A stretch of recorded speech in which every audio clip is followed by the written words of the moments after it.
আজ নিলয় ও নীলার বাসর রাত। বাসর রাতটা ওদের চমৎকারভাবে কাটছে।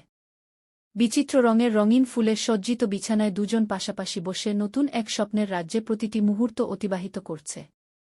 দুজনের অন্তর আজ এক হয়ে গেছে। দুজনে মিলে ঠিক করেছে আজকের এই মধুর রাতটা সত্যিকার অর্থেই মধুর করবে, প্রেম ভালোবাসা দেহমন আদান প্রদানের মাধ্যমে সারারাত কাটিয়ে দেবে, এক মুহূর্ত ঘুমাবে না। অথচ ওদের বিয়েটা আজকালকার মতো প্রেমের বিয়ে না। পারিবারিকভাবে দুজনের বিয়ে হয়েছে।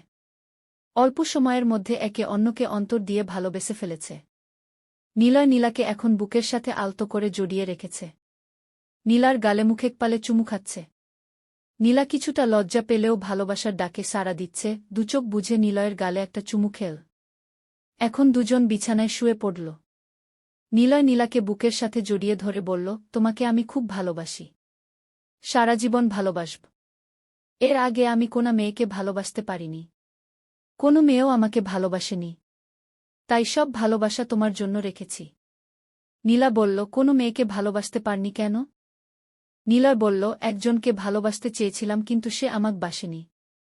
তুমি কাউকে ভালোবাসতে? নীলা বলল, না, তবে একটা ছেলে আমার সাথে প্রেম করার চেষ্টা করেছিল।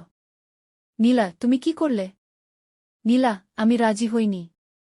নীলা, ঘটনাটা খুলে বল। তবে বলতে না চাইলে থাক। নীলা, খুলেই বলি, নইলে তুমি ভুল বুঝতে পার। নীলা, দুর্বক। তোমাকে আমি খুব ভালোবেসে ফেলেছি। ভুল বুঝব কেন? নীলা, তারপরেও খুলে বলি, আমি কোনো কথাই গোপন রাখতে চাই না। ছেলেটার নাম জয়। আমি তাকে কখনো দেখিনি। মোবাইলে তার সাথে পরিচয়। আমাকে কল করে প্রথমে বন্ধু হতে চেয়েছে। আমি ভালোমন্দ তেমন কিছু বলিনি। সে মাঝে মাঝে কল করে প্রায় জোর করেই আমার সাথে কথা বলত।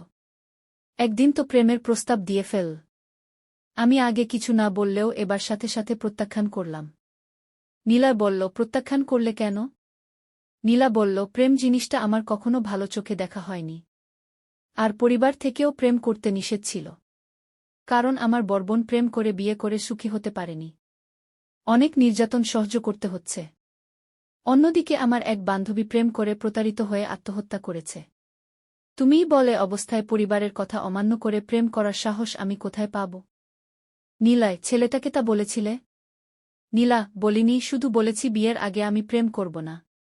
নীলা, সে কি বলল? নীলা, প্রথমে খুব অনুরোধ করেছিল। কেন করব না জানতে চেয়েছিল। কিন্তু আমার এক কথা, আমি প্রেম করব না। তারপর ছেলেটা একদিন আমাকে হুমকি দিয়ে বলেছে, দাঁড়া, তোকে বিয়ে করে তোর সাথে প্রেম করব। মনে রাখিস। আমি বলেছি, আচ্ছা যা। যা পার করিস। নীলা, এরপর কি হল? নীলা, আর কিছু হয়নি। সে আর কল করেনি। আমার তো আর কল করার প্রশ্ন আসে না। এখন কল দিয়ে বলা লাগে, কি রে? আমায় বিয়ে করেছিস না? আয় প্রেম কর। তবে শুনে রাখ, আমার বিয়ে হয়ে গেছে, এখন স্বামীর সাথে বাসর রাত কাটাচ্ছি। নীলায়, তাহলে কল করে বল। নীলা, কি দরকার কল করার? ও কথা তো এমনি বললাম। আমি ওকে আর কখনো মনে করতে চাই না। আমি জিতেছি, ও হেরেছে, ব্যাস, এখানেই শেষ। নীলা, শেষ হবে না। ও তোমার সাথে সারা জীবন জোকের মতো লেগে থাকবে। নীলা, ইস, এত সোজা? তাহলে ওকে আমি আস্ত রাখব। নীলায়, আস্ত রাখবে, জড়িয়ে রাখবে। নীলা, তুমিও ওই পাগলটার মতো কি বলছ? নাকি সন্দেহ করছো ওর সাথে আমি প্রেম করেছি, এখনো করছি? নীলায়, না না, সন্দেহ করব কেন? তুমি ফুলের মতো পবিত্র একটা মেয়ে। তুমি ওকে কল করে শুধু বলবে যে তুমি এখন আমার সাথে বাসর ঘরে। নীলা, ঠিক আছে, দিচ্ছি। নীলার ছেলেটার নম্বর মুখস্থ হয়ে গিয়েছিল। মোবাইলে নম্বর উঠিয়ে কল দিল, একটু পর রিং বাজল। তখনই নিলয়ের মোবাইলটা বেজে উঠল। সেটাও নীলার কাছে ছিল। এক হাতে সেটা তুলে বলল, তোমার মোবাইলটাও বাজছে। বলার সাথে সাথে মোবাইলের স্ক্রিনে নাম দেখল, নীলাঞ্জনা, নীলা, এবং নীলার মোবাইল নম্বর। নীলা হতভম্ব হয়ে তাকিয়ে রইল। নীলা বলল, কি ব্যাপার? কি হয়েছে? নীলার হতভম্ব ভাবটা এখনও কাটেনি। নীলা বলল, বুঝেছি, তোমার মাথা নষ্ট হয়ে গেছে।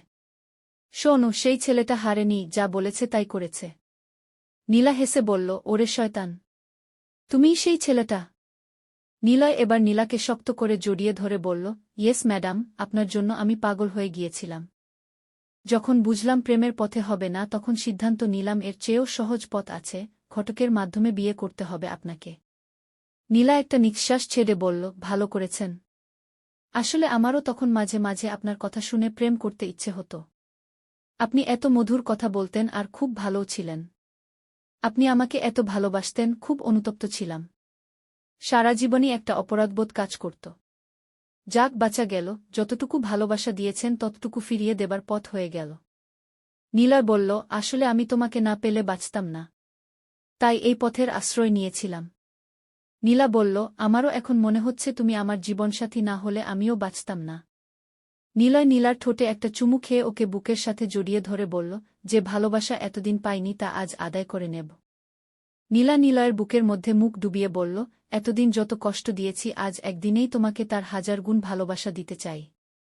এরপর ওরা মধুর এক ভালোবাসার জগতে চলে গেল। 1000 বছর ওরা সেখানে থাকতে চায়। আজ বাসর রাতের ভালোবাসার মাধ্যমে সেই জগতের শুরু।